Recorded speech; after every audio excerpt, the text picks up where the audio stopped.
უკანასკნელი ლაშქრობა, რიკ ჯოინერი, ნაწილი მეხუთეს, გაგრძელება. ჩემს ცხებულებასთან მოსდის ერთ-ერთი უდიდესი შეცდომა იმის გამო, რომ მათ ვაძლევ მცირეოდენ ზებუნებრივ ცოდნას ან ძალას, ისინი იწყებენ ფიქრს, რომ მათი გზები ჩემი გზებია და მათი ფიქრები ეს ჩემი ფიქრებია. ეს უდიდესი შეცდომაა და ბევრი წაბორძიგდა მასზე. შენ ფიქრობ ჩემს მსგავსად მხოლოდ მაშინ, როდესაც აბსოლუტურად ურთიერთობაში ხარ ჩემთან. ეს ერთობა მხოლოდ ნაწილობრივია და დროის მცირე მონაკვეთებში გრძელდებოდა. ხოლო ცხებული პიროვნებების ცხოვრებაშიც კი, პავლეს ჩათვლით, ეს ყოველთვის ასე არ არის. პავლე სხვებთან შედარებით უფრო მეტ სიახლოვეში დადიოდა ჩემთან, მაგრამ ისიც კი დროდადრო მოცული იყო შიშით და გაპერმქრთალებით, რომელიც არ იყო ჩემგან. მე შემეძლო მისი განთავისუფლება ამისგან და მან რამდენჯერმე მთხოვა ამის შესახებ, მაგრამ მქონდა მიზეზი, რის გამოც არ ვაკეთებდი ამას. პავლეს დიდ სიბრძნეს უნდა მიიღო მისი სისუსტეები და გაეგო, რომ თუ მათგან გავანთავისუფლებდი, მაშინ ვერ შევძლებდი მიმენდო ის გამოცხადებები და ის ძალა, რომელიც განკუთვნილი იყო მისთვის. პავლე მისწავლა საკუთარი სისუსტეებისა და სულის გამოცხადებების გარჩევა. მან იცოდა, რომ შიშის და სისუსტეების დროს მას შეეძლო მოვლენებისათვის ეცქირა თავისი თვალსაზრისით და არა ჩემი თვალსაზრისით. ეს უფიცგებდა მას, რომ ვეძებნე მე და ეძებნა უფრო მეტი დამოკიდებულება ჩემზე. ის ასევე იყო ფრთხილი იმაშიც, რომ არ მოეწერა ჩემთვის ის, რაც მისი საკუთარი გულიდან გამოდიოდა. ამიტომ შევძელი მიმენდო მისთვის ის გამოცხადებები, რომელიც ვერ შეეძლო შევძელი მიმენდო სხვებისთვის. პავლემ იცოდა საკუთარი სისუსტეები და იცოდა ჩემი ცხებულება და კარგად არჩევდა მათ ერთმანეთისგან. ის არ ურევდა ჩემს აზრებში და გულში იმას, რაც მოდიოდა მისი გონებიდან და გულიდან. მე ფიქრობდი იმის შესახებ, თუ რაოდენ გასაგები იყო ეს ყოველივე აქ, მაგრამ ასეთი გაცხადების შემდეგაც კი ხშირად ადვილად ვივიწყებდი ხოლმე ყოველივეს. როგორი ადვილია აქ ყველაფრის გაგება და სინათლეში სიარული, მაგრამ ბრძოლის ვერძე ეს კვლავ ბუნდოვანი ხდება. მე ფიქრობდი, რომ არ ვიყავი შიშებში მოცული იმდენად, რამდენადაც მოუთმენლობით, გაღიზიანებულობით და გულისყრომით, რაც სულიწმინდაში ყოფნის თვალსაზრისით ისეთივე სიმახინჯეს წარმოადგენს. სიბრძნის ანგელოზი შეჩერდა და ჩემსკენ მობრუნდა. შენ ხარ მიწიერი ჭურჭელი და ეს არის ყველაფერი, რაც იქნები დედამიწაზე ყოფნის პერიოდში. მიუხედავად ამისა, დედამიწაზე შეგიძლია მხედავდე ისევე ნათლად, როგორც აქ, თუ მიყურებ შენი გულის თვალებით. შეგიძლია იმდენად ახლოს იყო ჩემთან, რამდენადაც ჩემი ერთგული მსახურნი არიან და მათზე მეტადაც.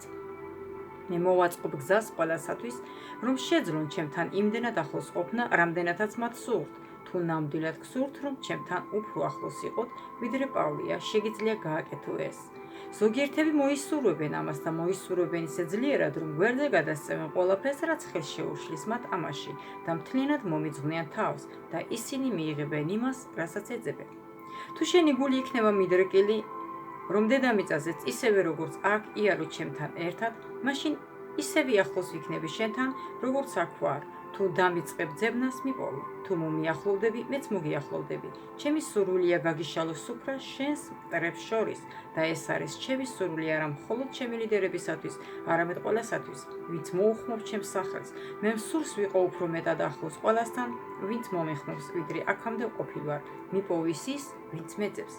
შენ აქ იმიტომ ხარ, რომ ითხოვდი ჩემს სამსჯავროს. მეძებდი როგორც მსაჯულს და მიპოვე, მაგრამ რადგან შენ ნახე ჩემი სამშავროს ტახტი, ნუ იფიქრებ, რომ ყველა შენი განსჯა იქნება ჩემი განსჯის მსგავსი.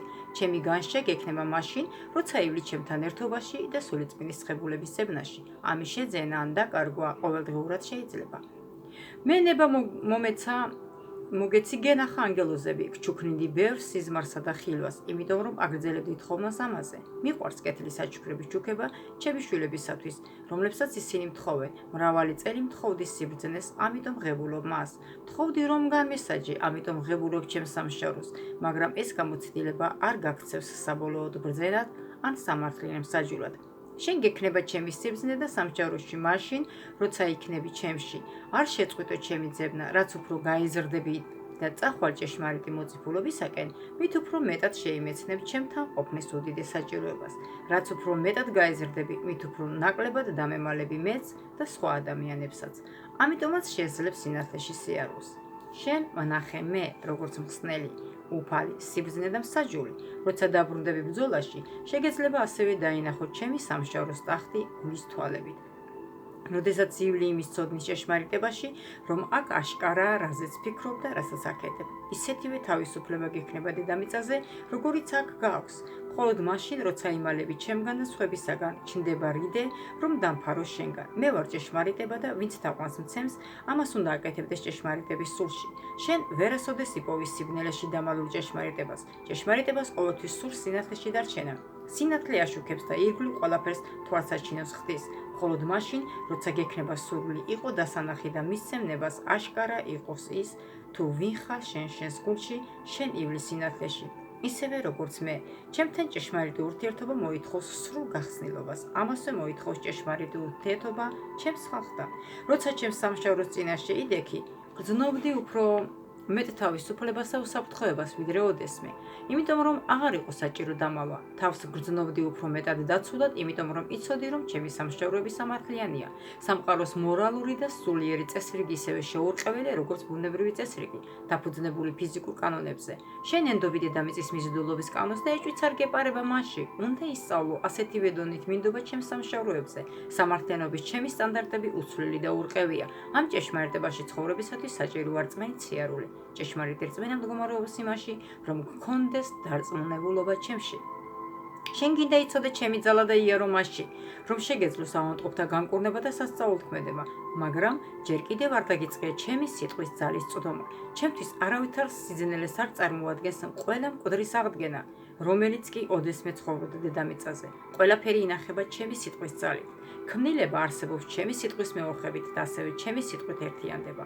ქვეყნიერების აღსასრულის წინ უნდა გამოვავლინო ჩემი ძალა დედამიწაზე. ის უდიდესი ძალაა, რომელიც ოდესმე გამომივლენია დედამიწაზე.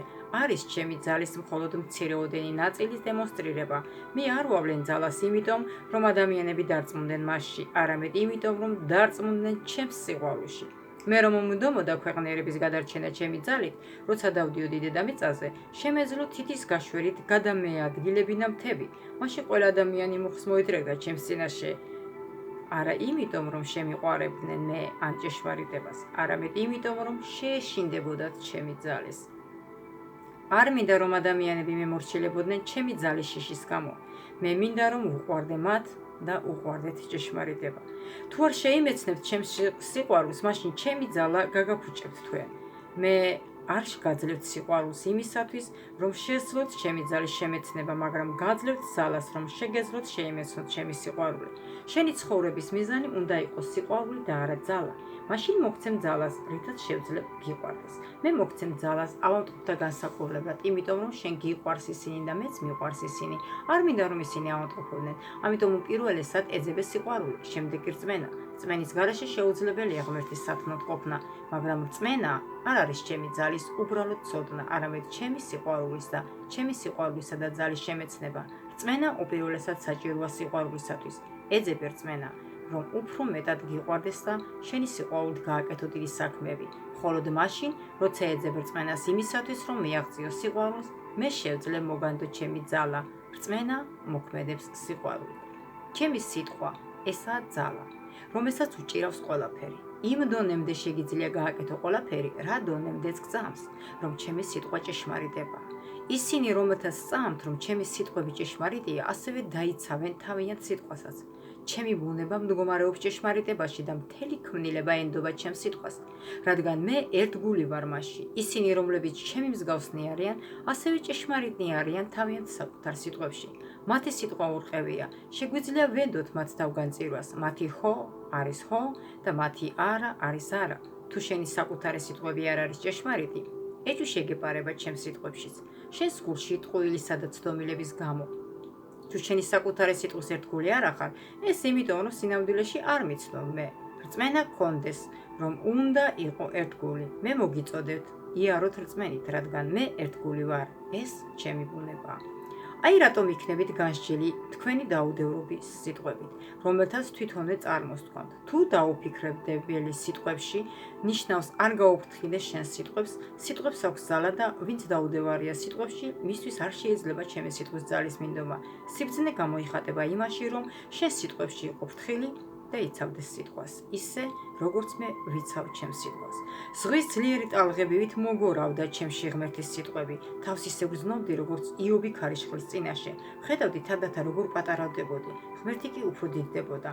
არასოდეს მიგძვნია თავი ასე თავდეჯერებულად, როგორ შემეძლო ყოფილიყავი ასეთი დაუდევარი ღმერთის წინაშე.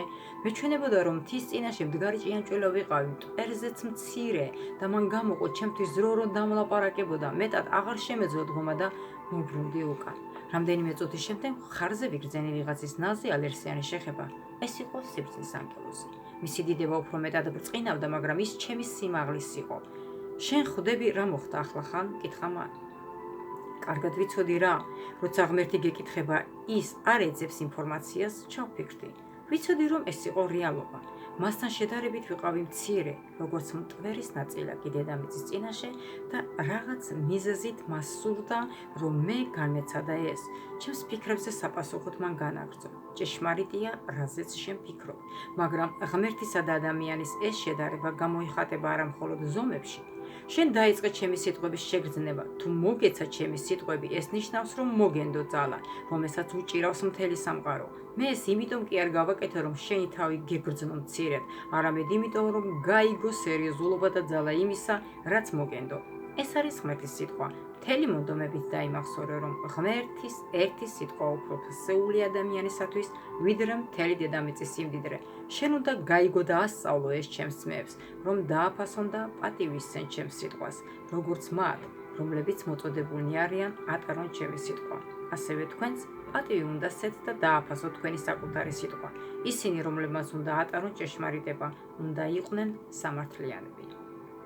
ამ სიტყვების მოსმენისას ვიგრძენი სურვილი, თვალი გამეხილა და შემეხედა ერთ-ერთი ტახტისათვის, რომელიც ჩემს უკან იდგა. ამ მომენტში დავინახე ერთი ადამიანი, რომელიც მაშინვე ვიცანი, როდესაც პატარა ვიყავი. ის დიდი მახარებელი იყო და ყველა თვლიდა, რომ პირველი ეკლესიიდან მოყოლებული ქრისტიანებს შორის ის ყველაზე დიდი ძალის მქონე იყო. მე ვკითხულობდი მის შესახებ და უსმენდი მის გადაგებების ჩანაწერს. ძნელი იყო, არ შეგემჩნია, რომ ის იყო ჭეშმარიტად მორჩილი თავმდაბალი და ძლიერ უყვარდა ღმერთი და ადამიანები, მაგრამ ამასთან ერთად ვარაუდობდი, რომ ზოგიერთი მისი სწავლება მიდიოდა არასწორი გზით. გაკვირვებული და ამასთან გახარებული ვიყავი, როცა დავინახე, რომ ის ერთ-ერთ დიდებულ ტახტზე იჯდა. მე მატყუებდა მისი თავმდაბლობა და სიყვარული, რომელიც ისე მომდინარეობდა მისგან. როდესაც უფლისკენ მივბრუნდი, რომ მეკითხა შეიძლებოდა თუ არა ამ ადამიანთან საუბარი, დავინახე თუ როგორ ძლიერ უყვარდა იგი ღმერთს. ღმერთმა არ მომცა საშუალება დავლაპარაკებოდი მას და მანიშნა, რომ გავყოლოდი. მე უბრალოდ მინდოდა, რომ შენ ის აქ დაგენახა, ამიხსნა უფალმა. და გაგეცნობიერებინა ის მდგომარეობა, რომელიც მას აქ უკავია. შენ ბევრი უნდა გაიგო მის შესახებ. ის იყო წარგზავნილი ჩემი უკანასკნელი დროის ეკლესიისათვის, მაგრამ ეკლესიამ ვერ შესძლო მისი მოსმენა იმ მიზეზების გამო, რომლებიც შენ უნდა გაიგო. გარკვეული დროით ის სულით დაეცა და დაუშვა შეცდომები, ამიტომ მისი წარგზავნილობა შებრალული იყო.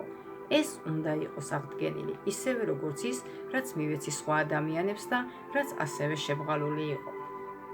ვიცოდი, რომ აქ ყველაფერი ხდებოდა ზუსტად იმ დროს, როცა ჩემთვის აუცილებელი იყო გაკვეთილის მიღება. ამიტომ მე დავიწყე ფიქრი იმის შესახებ, რომ ამ ადამიანთან შეხვედრის კავშირი რა იყო, რის შესახებ საუბრობდი ახლახან, რომ ძალამ და ძალაუფლებამ შეიძლება წაახდინოს ადამიანი. დიახ, დიდი ძალის ფლობა დიდი საშიშროებას მოიცავს, მიპასუხა უფალმა. ეს დაემართა ბევრ ჩემს წარგზავნილს და ეს არის უწყების ის ნაწილი, რომელიც მიტანილი უნდა იყოს უკანასკნელი დროის ეკლესიამდე. თქვენ უნდა დადიოდეთ ჩემს ძალაში, უფრო მეტ, ვიდრე დადიოდნენ ეს ადამიანები. მაგრამ თუ თქვენ დაიწყებთ ფიქრს იმის შესახებ, რომ ჩემი ძალა გიწონებთ თქვენ და თქვენს უწყებას, მაშინ კარს გაუღებთ იმავე ცდომილებას. სულიწმინდა მოცემულია მხოლოდ იმისათვის, რომ დაამოწმოთ ჩემს შესახებ. თუ იქნებით ბრძენი, როგორც მოციქული პავლე, ისწავლით განდიდდეთ უფრო მეტად თქვენს უძლურებებში, ვიდრე თქვენს ძლიერ მხარეებში. ჭეშმარიტი რწმენა, ეს იმის სწრფელი აღიარებაა, თუ ვინ ვარ მე, არც მეტი, არც ნაკლები ამაზე. აუცილებელია გახსოვდეს, რომ თუნდაც იყო ჩემს თანდასწრებაში და ხედავდე მე, როგორიც ვარ, მაინც შესაძლებელია დაეცე თუ თვალს მომაშორებდა, შენს თავს დაუწყებ ცქერას. სწორედ ასე დაეცა ლუციფერი. ის ცხოვრობდა ამ დარბაზში, ხედავდა ჩემსა და მამაჩემის დიდებას, მაგრამ მან დაიწყო თავის თავზე მეტად ცქერა, ვიდრე ჩემზე. შემდეგ მისი მდგომარეობიდან და ძალიდან გამომდინარე, მასში აინთო სიამაყე. იგივე დაემატა ბევრ ჩემს სახურს, რომელთაც მიეცათ ნება, ეხილად ჩემი დიდება და მიეცათ ძალა. თუ დაიწყებ ფიქრს, რომ ძალა შენი სიბრძნის, სამართლიანობის ან წმინდა დოქტრინებისადმი შენი ერთგულების გამო გაქვს, მაშინ წაიფურცკე. ვიცოდი, რომ ეს ყველაზე მკაცრი გაფრთხილება იყო ჩემს მიმართ აქ ნათქვამთაგან. ძალიან სურდა უკან დაბრუნებულიყავი და მებრძოლა უკანასკნელ ბრძოლაში, მაგრამ ძლიერ ვეჭვოდი, შევძლებდი თუ არა ამას ისე, რომ არ მეხვედრილიყავი ხაფანგში, რომელიც როგორც ჩანს, ყველგან იყო დაგებული. მე კვლავ შევხედე უფალს, ის სიბრძნე იყო და მე გავიფიქრე იმაზე, თუ როგორ ძლიერ მჭირდებოდა, რომ როდესაც დაუბრუნდებოდი, შევიმეცნო ის, როგორც სიბრძნე. კარგია, რომ კარგავ რწმენას შენში. სხვაგვარად არ შემიძლია მოგანდო მომავალი საუკუნის ძალა. რაც უფრო მეტად დაკარგავ რწმენას შენში, მით უფრო მეტად ძალის მონდომას შევძლებ შენთვის. თუ დიდხანს ველოდი, როდის გააგრძელებდა უფალი დაწყებულ საუბარს, მაგრამ ამაოდ. რიგზენი რომ მას სურდა მე გამეგრძელებინა მის მიერ დაწყებული წინადადება, მაგრამ არ ვიცოდი რა მეთქვა. მაგრამ რაც უფრო მეტად ვყურებდი მას, მით უფრო მეტად დარწმუნებულობას ვგრძნობდი საკუთარ თავში. ბოლოს და ბოლოს მივხვდი რა უნდა მეთქვა. თუ ვიქნები დარწმუნებული შენში, დავამთავრე მისი ფრაზა. დიახ, უნდა გქონდეს რწმენა იმის გასაკეთებლად, რაშიც მოწოდებული ხარ, მაგრამ ეს უნდა იყოს რწმენა ჩემში, არ არის საკმარისი უბრალოდ დაკარგო რწმენა საკუთარ თავში. თუ სიცარიელეს არ შეავსებ ჩემში დარწმუნებულობით, ეს მიგიყვანს მუდმივი დაუცველობის შეგრძნებამდე. სწორედ ასე მოხვდნენ ცდომილებაში ბევრი ამ ადამიანთაგანი. ბევრნი ამ მამაკაცთა და ქალთაგან იყვნენ წინასწარმეტყველნი, მაგრამ დაუცველობის შეგრძნების გამო ზოგიერთი მათგანი არ რთავდა ნებას ადამიანებს მათთვის წინასწარმეტყველი დაეძახათ, მაგრამ ეს ტყუილი იყო, რადგან ისინი წინასწარმეტყველები იყვნენ. ასევე მცდარია ტყუილი თამდავლობა, თუ მტერმა შესძლო, რომ ისინი მიეყვანა იმაზრამდე, რომ სინამდვილეში ისინი არ არიან წინასწარმეტყველები, მაშინ ის შესძლებდა ასევე ეცდუნებინა აზრით, რომ ისინი იქნებიან დიდი წინასწარმეტყველები. თუ გამოიმუშავებენ რწმენას საკუთარ თავში, ცუდ თამდავლობა არ განდევნის სიამაყეს, ეს მხოლოდ კიდევ ერთი ფორმაა ეგოცენტრიზმისა, რომელსაც იყენებს სატანა. სწორედ ეგოცენტრიზმი იქნება მიზეზი ყველა თქვენი წარუმატებლობისა. ერთადერთი საშუალება ამისგან გასანთავისუფლებად არის სიყვარულით აღზება, რადგან სიყვარული არ ეძებს თავისას. როდესაც ამაზე ვფიქრობდი, თანდათან რაღაც ნათელი გახდა ჩემთვის. მე დავინახე მთელი ჩემი გამოცდილება, რომლის ცენტრი იყო ეს უბრალო სიტყვა. როგორ ადვილად გადავდიოდი გზიდან, შენდამი მიწვნის უბრალოებიდან, ამოვიკვნესე მე. მაშინ უფალი შეჩერდა და შემომხედა სახის ისეთი გამომეტყველებით, რომ ვისურვებდი ყოველთვის მხსომებოდა, ის იღიმებოდა. არ მინდოდა ბოროტად გამომეყენებინა ეს საშუალება, მაგრამ რაღაცნაირად ვგრძნობდი, რომ როცა ასეთი ღიმილით იღიმებოდა, შემეძლო ყველაფერი მეთხოვა და მომცემდა. ამგვარად მე გამოვიყენე ეს შანსი. უფალო, როცა შენ თქვი, დაე იყო სინათლე. იქმნა სინათლე. იოანეს მე-17 თავში ლოცულობდი, რომ გიყვარდეს იმავე სიყვარულით, როგორითაც მამამ შეგიყვარა. შეგიძლია, რომ ახლაც მითხრა, იყოს სიყვარული შენში, რომ მე შეგიყვარო მამის სიყვარულით. მან მეგობრულად მხარზე ხელი დამადო, იგი კვლავ იღიმებოდა. მე გითხარი ეს ჯერ კიდევ ქვეყნიერების შექმნამდე, როცა მოგიწოდე. ეს უთხარი ჩემს ძმებსაც, რომლებიც იბრძოლებდნენ შენთან ერთად უკანასკნელ ბრძოლაში. შენ შეიმეცნე მამის ჩემდამი სიყვარულს. ეს არის სრულყოფილი სიყვარული, რომელიც განდევნის ყველა შენს შიშს. ეს სიყვარული უნარიანს გაგხდის გწამდეს ჩემი ისეთ დონემდე, რომ შეძლო გააკეთო ის საქმეები, რომელსაც მე ვაკეთებდი და მეტიც. ამიტომ რომ მივდივარ ჩემს მამასთან, რომ შეიმეცნე მის სიყვარულს ჩემდამი და საქმეები, რომელსაც გააკეთებ, განმადიდებენ მე. ახლა კი შენი გულისათვის მე კვლავ ვამბობ, დაე იყო შენში ჩემი მამის სიყვარული. მადლიერების გრძნობა მომიცვა და განცდებისათვის მიყვარს შენი სამშავროები, ვთქვი მე და მობრუნდი. რომ კვლავ შემეხედა სამშავროს ტახტისათვის, მაგრამ უფალმა შემაჩერა. არ მიბრუნდე. მე ახლა შენთვის ვარ არა იქ, არამედ აქ. ამ დარბაზიდან ისევ წაგიყვან ბრძოლის ადგილზე, მაგრამ უკან არ უნდა მოიხედო. ჩემი სამშაროს ტახტს უნდა ხედავდეს საკუთარ გულში, რადგან სწორედ იქ იმყოფება იგი ახლა. ისევე როგორც ბაღი და გადარჩენის საგანძური, გავიფიქრე მე, დიახ, ყველაფერი, რასაც ვაკეთებთ, შენს გულში ხდება. სწორედ იქ მოედინება ცოცხალი წყლის მდინარეები, სწორედ იქ ვიმყოფები მე. დიახ, ყველაფერი, რასაც ვაკეთებთ, შენს გულში ხდება. გავიმეორე ჩემთვის.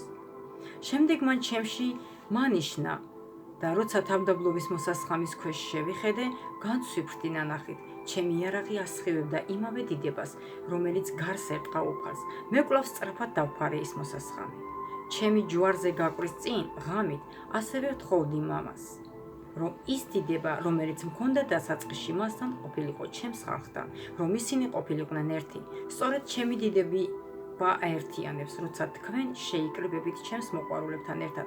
გამოჩნდება ჩემი დიდება, რაც უფრო მეტად იქნება გამოვლენილი ჩემი დიდება ჩემს მოყვარულთაგან, მით უფრო მეტად შეიმეცნებს ქვეყნიერება, რომ მე მამამ წარმოგზავნა და ახლა ქვეყნიერება ჭიშმარიტად გაიგებს, რომ თქვენ ჩემი მოწაფეები ხართ, იმიტომ რომ გეყვარებით მე და გეყვარებათ ერთმანეთი. რაც უფრო მეტად უყურებდი უფალს, მით უფრო მეტად იზრდებოდა ჩემში სიმტკიცე.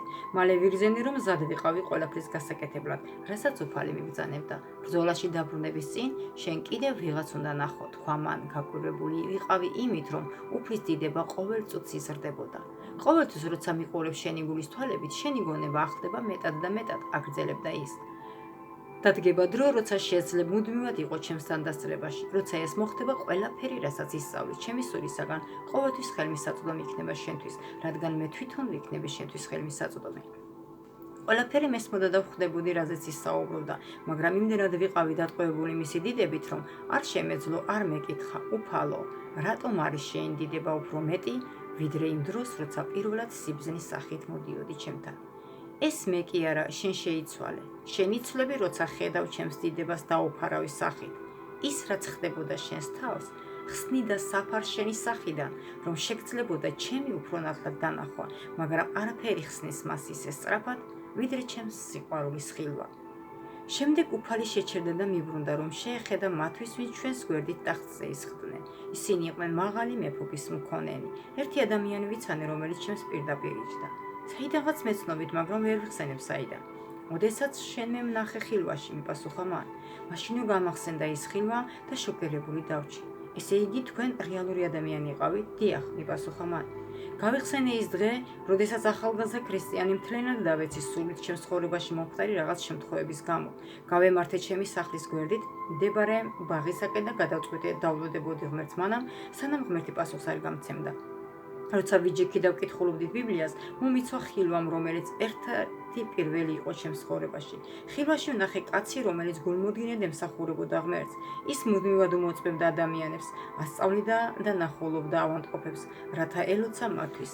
ის მეტად გულმოდგინედ იყო ღმერთისადმი მსახურებაში და ჰქონდა წრფელი სიყვარული ადამიანებისადმი. შემდეგ დავინახე კიდევ ერთი ადამიანი, რომელიც მაწანწალა ან უსახკარო იყო. მისკენ გაიქცა კნოტი. მან კი ფეხი ამოჰკრა, მაგრამ შემდეგ დაიოკა ემოციები, მაგრამ მაინც უხეშად მოიშორა კნოტი გზიდან. მაშინ ღმერთმა მკითხა მე, ამ ორ შორის, რომელი მოიქცა ჩემს მოსაწონად? პირველი, თქვი მე, არა, მეორე, მიპასუხა ღმერთმა და მომიყო მათ ისტორიები. პირველი იზრდებოდა შესანიშნავ ოჯახში, სადაც იცნობდნენ ღმერთს, ის დადიოდა წარმატებულ ეკლესიაში, შემდეგ კი შევიდა ერთ-ერთ საუკეთესო კოლეჯში ბიბლიის სასწავლებლად, მასზე იყო ღმერთის სიყვარულის 100%, მაგრამ მან გამოიყენა მხოლოდ 75. მეორეს დაბადებიდან ყრუ იყო, ის ზალადობის მსხვერპლი იყო, 8 წლამდე იგი გამომწყდეული ჰყავდათ ბნელ და ცივ საკნებში. სანამ ხელისუფლების წარმომადგენლებმა არ იპოვეს იგი. შემდეგ მას აგზავნიდნენ ერთი დაწესებულებიდან მეორეში, სადაც ასეთივე გრძელდებოდა მასზე ზალადობა. ბოლოს და ბოლოს ის აღმოჩნდა ქუჩაში. ყველაფერი რომ გადაელახა, ღმერთმა მას თავისი სიყვარულის 3% აჩუქა. მაგრამ ის იყენებდა ამ სიყვარულს თითოეულ წვეთს, რომ გადაელახა სიძულვილი თავის გულში და ზიანი არ მიეყენებინა კნოტისათვის. შემდეგ შევხედე ამ ადამიანს, რომელიც მეფესავით იჯდა ტახტზე და უფრო მეტი დიდება ჰქონდა, ვიდრე მეფე სოლომონი წარმომედგინა. მის ირგვლივ იყო ბევრი ანგელოზი, რომლებიც მზად იყვნენ მისი ნებისმიერი თხოვნა შეასრულებინათ. მოწიწებული თრთოლით მიბრუნდი ღმერთისკენ. კიდევ არ მჯეროდა, რომ ეს იყო რეალური ადამიანი და რომ იგი ერთ-ერთი უდიდესი მეფეთაგანი იყო. გთხოვ, მიამბოთ მისი ისტორია ბოლომდე, თხოვე ღმერთს. რა თქმა უნდა, ჩვენ ამიტომ ვართ აქ. ანჯელო იმდენად ერთგული იყო ჩემგან მოცემული მცირედში, რომ მას სიყვარულის კიდევ 3% მივეცი. მან ეს გამოიყენა იმისათვის, რომ შეეწყვეტა ქურდობა. ისლამის შიმშილით მომკვდარიყო, მაგრამ მაინც უარს ამბობდა სხვისი რამის აღებაზე. საჭმლის შეგროვებული ბოთლებიდან აღებული ფულით ყიდულობდა. ერთხელ შემხვდა ადამიანს, რომელმაც ნებადართო მასთან ეზოში ემუშავა.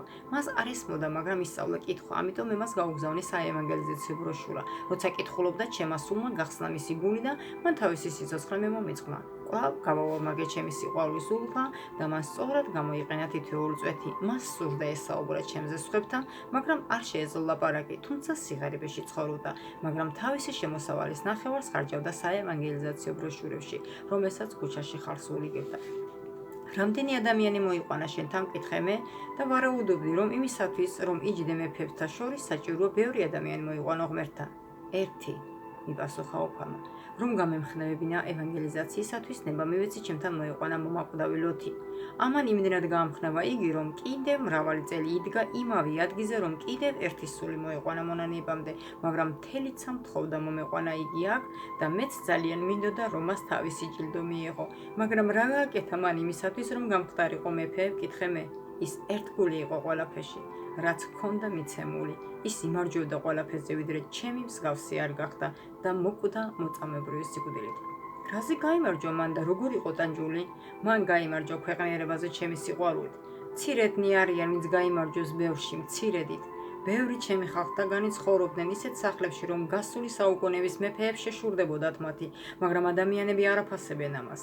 როცა ანჯელო იმდენად აფასებდა თავის მოყავ ყუთს, რომელშიც ციუ ღვამეებს ატარებდა, რომ იგი ჩემი დანდასრების დიდებულ ტაძრად გადააქცია. მან დაიწყო ყველას და ყველაფრის შეყვარება, მას უფრო მეტად უხაროდა ვაშლი, ვიდრე ჩემი ხალხიდან ზოგიერთს ბრწყინვალედ გაწყობილი მაგიდა.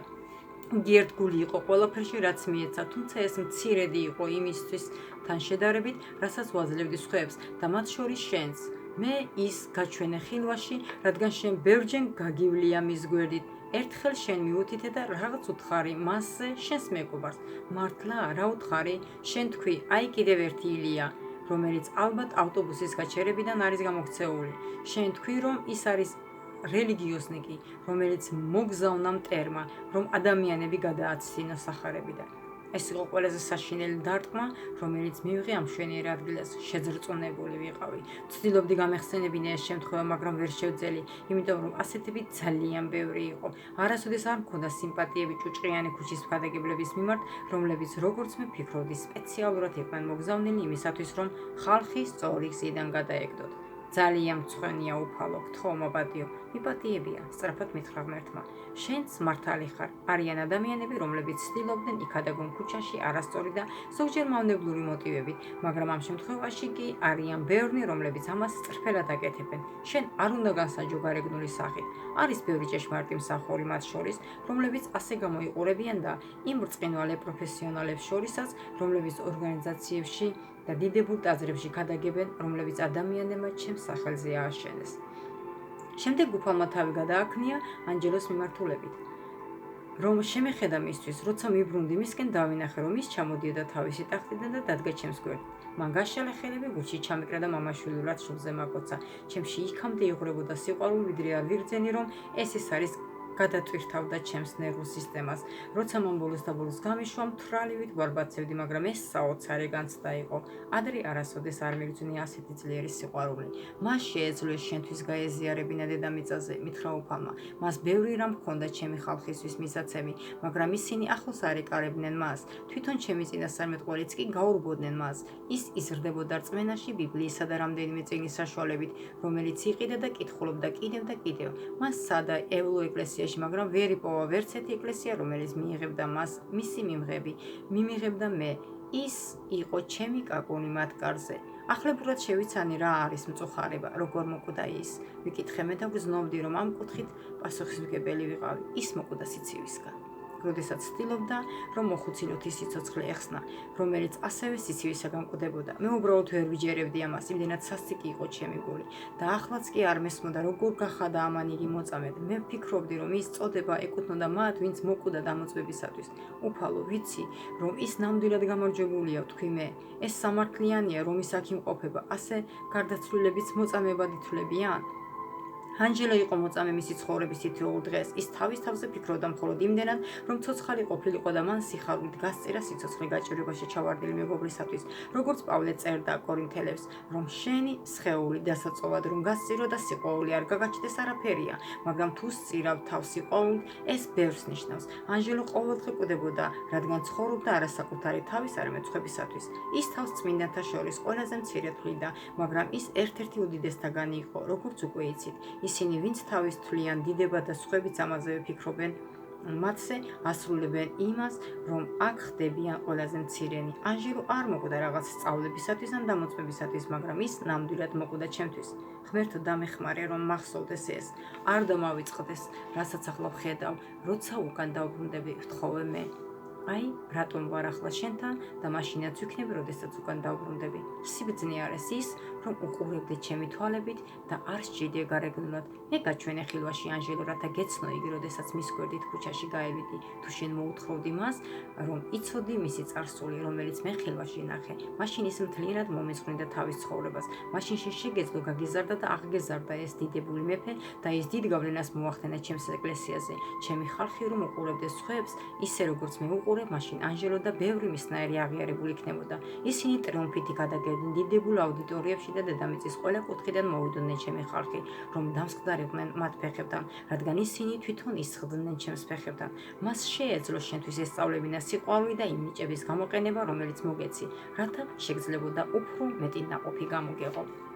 სიცხულისაგან აღარ მინდოდა უფლისათვის შემეხედა. ბოლოს მოbrunდი მისკენ, გრძნობდი ტკივილს, რომელიც კვლავ ეგოცენტრიზმისკენ მეწეოდა. როდესაც უფალ შევხედე, მისმა დიდებამ გამაშიშა, მაგრამ გაიარა დრო და ჩემი თვალები მოეშვა ამ ბრწყინვალებას ისე, რომ კვლავ შემეძლო მისი დანახვა. გახსოვდეს, რომ გეპატია, თქვა მან. მე გაჩვენებ ამას არა იმისათვის, რომ გაგსაჯო, არამედ იმისათვის, რომ გასწავლო, რომ ყოველთვის გახსოვდეს ის, რომ თანაგრძნობა მოაშორებს რიდეს შენს მშვენივიდან უფრო სწრაფად, ვიდრე ნებისმიერი სხვა რა. მის სიტყვებს ისეთი ძალა ჰქონდა და ისეთი ვიყავი შეძლო, რომ არ შემეძლო პასუხის გაცემა. თავი ჩავყუნე. ღმერთო, დამეხმარე, რომ დავეხმარო უსახკაროებს. მე დავეხმარები ყველას, ვინც დაეხმარება მათ, მიპასუხა მან. როდესაც გიყვარს ისინი, ვინც მიყვარს მე, ყოველთვის იგრძნობ ჩემს დახმარებას. ასეთ ადამიანებს მიეცემათ დახმარება, მათი სიყვარულის ზომით. შენ ყოველთვის ითხოვდი, რომ ჩემს ცხებულებას, ამიტომ მიიღებ მას, გიყვარდეს ისინი, ვინც მიყვარს მე, თუ გიყვარება ისინი, გეყვარები მეც, თუ მისცემ მათ, მომცემ მე და მე მოგიზღავ უფრო მეც.